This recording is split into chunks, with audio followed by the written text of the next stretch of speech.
Jadi dulu ada seorang filosof, dia menulis sebuah novel bercerita tentang seorang anak kecil yang lahir di tengah hutan, lalu bapak ibunya meninggal, dibesarkan oleh gorila, lalu anak itu diberi nama Hayy bin Yaqzan. Penulisnya seorang filosof bernama Ibnu Tufail.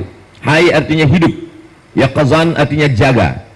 Hidup anak jaga, karena banyak orang yang hidup tapi tidak terjaga. Dia hidup seperti orang tidur saja, dan tidur ini adalah mimpi panjang, dan setelah mati baru dia tersadar sesungguhnya kita ini sedang mimpi panjang. An-nasu niyam, manusia itu tidur.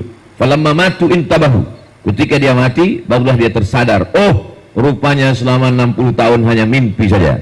Mimpi jadi orang kaya, mimpi jadi pejabat, mimpi jadi ustadz viral, mimpi jadi artis, mimpi jadi tentara, mimpi jadi polisi. Yang benar-benar wujud dalam hidup itu hanya satu, amal soleh.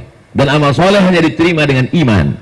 Maka berapa banyak orang yang beramal soleh tapi tidak dibarengi dengan iman, Allah mengatakan ulaika humul khasirun, mereka hanya rugi saja, pernah hidup di atas muka bumi Allah. Maka makhluk ini disebut Hayy bin Yaqzan, hidup anak jaga. Lalu kemudian sampai akhirnya dia remaja, dia berpikir ibunya gorila itu mati. Ini gorila dulu pernah hidup, sekarang jantungnya berhenti berdetak dan dia akhirnya mati.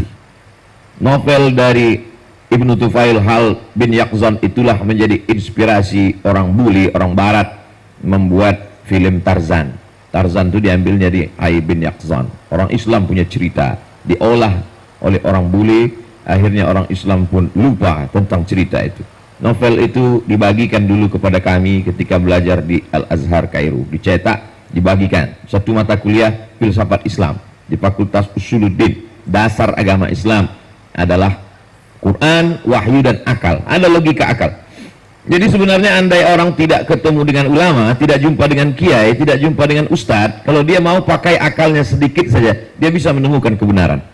Karena ketika itu dia besar di hutan, ibunya gorila, tidak ada ulama, tidak ada ustadz, tidak ada nabi, tapi dia pakai akalnya bahwa gorila ini mati, jantungnya berhenti berdetak, setelah itu dia akan kemana, apakah selesai hidup ini? Ternyata tidak. Lalu kemudian dia pergi ke kota, pindah hidup dan beragama, agama Islam. Akhirnya dia menemukan titik temu bahwa kalau orang beragama, dia menemukan Allah.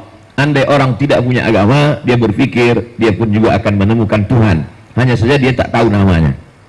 Makanya kalau kita lihat filosof-filosof barat itu, mereka tidak mau beragama, tapi mereka bertuhan. Kata mereka agama terlalu sempit untuk memahami satu sosok Tuhan.